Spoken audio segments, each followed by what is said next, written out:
رب اشرح لی صدری ویسر لی امری واحلل عقدۃ من لسانی یفقہوا قولی اما بعد فاعوذ باللہ من الشیطان الرجیم بسم اللہ الرحمن الرحیم السلام علیکم ورحمۃ اللہ وبرکاتہ۔ میرا نام ہے محمد بلال اور آپ سب دوستوں کو ایک نئی ویڈیو میں خوش آمدید۔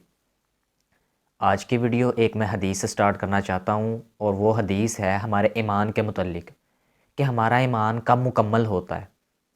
حضرت عبداللہ بن عمر رضی اللہ تعالیٰ عنہ سے روایت ہے کہ نبی کریم صلی اللہ علیہ وآلہ وسلم نے فرمایا، ایمان کی بنیاد 5 چیزوں پر قائم ہے۔ سب سے پہلے زبان سے گواہی دینا، لا الہ الا اللہ وحدہ لا شریک لہ واشہد ان محمدا عبدہ ورسولہ، کہ اللہ تعالیٰ کے سوا کوئی عبادت کے لائق نہیں اور محمد صلی اللہ علیہ وآلہ وسلم اللہ کے رسول اور بندے ہیں۔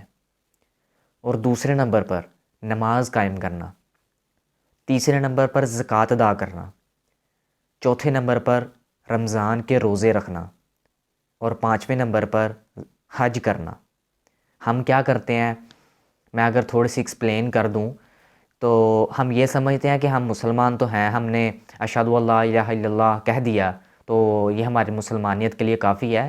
تو برائے مہربانی یہ صرف مسلمان ہی ریپرزینٹ ہوگا، ایمان ریپرزینٹ نہیں ہوگا۔ ایمان جو ہے ان 4 چیزوں سے ہوگا۔ آپ نماز پڑھیں گے تو یہ آپ کی نشاندہی کرے گی کہ آپ کا ایمان کتنا ہے اور کیسا ہے۔ آپ زکوٰۃ ادا کریں گے، آپ کے جو مال میں سے صدقہ وغیرہ ہے وہ نکلے گا۔ آپ حج کریں گے، آپ اگر رمضان کے روزے رکھیں گے تو اس سے یہ ثابت ہوتا ہے کہ آپ واقعی مسلمان ہیں، ہم واقعی مسلمان ہیں۔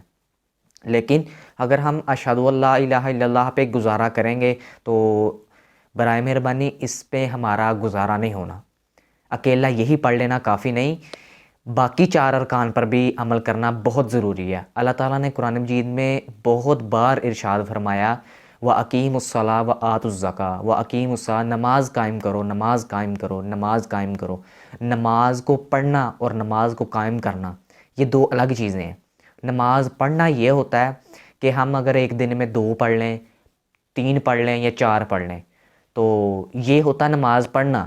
لیکن نماز قائم کرنے کا مطلب یہ ہے کہ آپ اپنے اوپر فرض کر لیں، سارے کام چھوٹتے ہیں تو چھوٹ جائیں لیکن 5 نمازیں یہ نہ میری چھوٹیں۔ یہ ہوتا ہے نماز قائم کرنا، اور یہ کوئی ایک ہفتے کی یا 1 مہینے کی روٹین نہیں، یہ سالوں کی سال چلتی ہیں۔ پھر انسان بوڑھا بلکہ مرنے تک، جب تک انسان کے جسم میں جان ہے، انسان اپنے اوپر یہ فرض سمجھتا ہے کہ میں سارے کام چھوڑ سکتا ہوں لیکن نماز نہیں چھوڑ سکتا۔ یہ ہوتا ہے نماز قائم کرنا۔ اور زکوٰۃ ادا کرنا، اگر آپ کا مال و دولت اتنا زیادہ ہے کہ آپ کے اوپر اب آپ خود محسوس کرتے ہیں کہ مجھے زکوٰۃ ادا کرنی چاہیے لیکن آپ نہیں کرتے، تو اس کا مطلب یہ ہے کہ آپ اپنے ایمان کی نفی کر رہے ہیں، آپ اپنے ایمان میں مکمل نہیں ہیں۔ تو برائے مہربانی آپ کو چاہیے کہ آپ زکوٰۃ بھی ادا کریں۔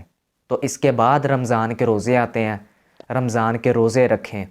ہم کیا کرتے ہیں، بہت سارے آپ نے اپنی زندگی میں لوگ دیکھے ہوں گے جو ہٹے کٹے ہیں، اچھے بھلے ہیں، صحت مند ہیں، اللہ تعالیٰ نے ان کو صحت سے نوازا ہوا ہے، ہر طرح کی نعمتیں دی ہوئی ہیں، اولاد بیوی بھی سب کچھ دیا ہے، مال و دولت بھی دیا ہوا ہے، لیکن رمضان کے روزے نصیب ہی نہیں ہوتے ان کو۔ کیا کرتے ہیں جی، یار ہم سے بھوک برداشت نہیں ہوتی، ہم سے پیاس برداشت نہیں ہوتی۔ اگر سوچا جائے تو یہی چیزیں برداشت کرنے کا اللہ تعالیٰ نے ہمیں اجر دینا ہے۔ اللہ تعالیٰ نے فرمایا کہ یہ جو روزہ انسان میرے لیے رکھتا ہے، بھوکا پیاسا صبح سے لے کے شام تک رہتا ہے، قیامت والے دن میں اس کا خود اجر دوں گا۔ فرشتے اس کو اپنی ڈائری میں نوٹ نہیں کرتے، یہ اللہ تعالیٰ خود قیامت والے دن ہمیں اس کا اجر دیں گے۔ ہمارے اوپر فرض ہے، 7 سال سے اوپر نماز فرض ہو جاتی ہے، اگر آپ 13-14 سال کے ہیں تو روزے بھی فرض ہو جاتے ہیں، تو روزے رکھیں۔ یہ مت خیال کریں، نبی کریم صلی اللہ علیہ وآلہ وسلم نے اپنی ساری زندگی کبھی روزہ نہیں، فرض روزہ نہیں کبھی چھوڑا، اور پیر کا روزہ ویسے ہی انہوں نے چھوڑا۔ روزہ کئی برائیوں سے روکتا ہے انسان کو شہوت سے روکتا ہے، انسان کو کئی گناہ کر جانے سے روکتا ہے۔ ہماری صحت ڈاؤن ہو جائے گی، ہمارا یہ ہو جائے گا، ہم کمزور ہو جائیں گے، ہمارا یہ رہ جائے گا، ہمارا وہ کام رہ جائے گا۔ تو ایسے بہت سے اس دنیا میں بے شمار مثالیں موجود ہیں کہ جو صبح سے لے کے شام تک دیہڑیاں بھی لگاتے ہیں، کام بھی کرتے ہیں اور جو ہے رمضان کے روزے بھی رکھتے ہیں اور رمضان کا فل اچھے طریقے سے اہتمام کرتے ہیں، صبح سحری کرتے ہیں اور شام کو افطار کرتے ہیں۔ باقی ویڈیو لمبی ہو رہی ہے تو مختصر میں آپ کو صرف یہی بتانا چاہتا ہوں کہ رمضان آگے آ رہا ہے، 2 مہینے رہ گئے ہیں رمضان میں، تو کوشش کریں رمضان کے روزے رکھیں۔ اس کے بعد اگر صاحب استطاعت ہیں تو حج کریں، ضرور کریں۔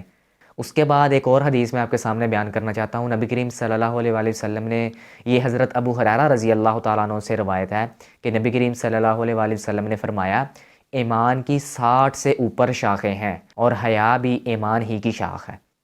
تو اللہ تعالیٰ مجھے اور آپ کو اس پر عمل کرنے کی توفیق عطا فرمائے۔ اللہ تعالیٰ مجھے اور آپ کو حیا جیسی عظیم نعمت سے نوازے۔ اللہ تعالیٰ مجھے اور آپ کو نیکی کے راستے پر چلائے اور برائیوں سے دور فرمائے۔ اپنا اور اپنے گھر والوں کا، اپنے پیاروں کا، اپنے رشتہ داروں کا، اپنے بچوں کا، سب کا خیال رکھیے گا۔ میں انشاءاللہ نیکسٹ ویڈیو میں ملوں گا، تب تک کے لیے اللہ حافظ۔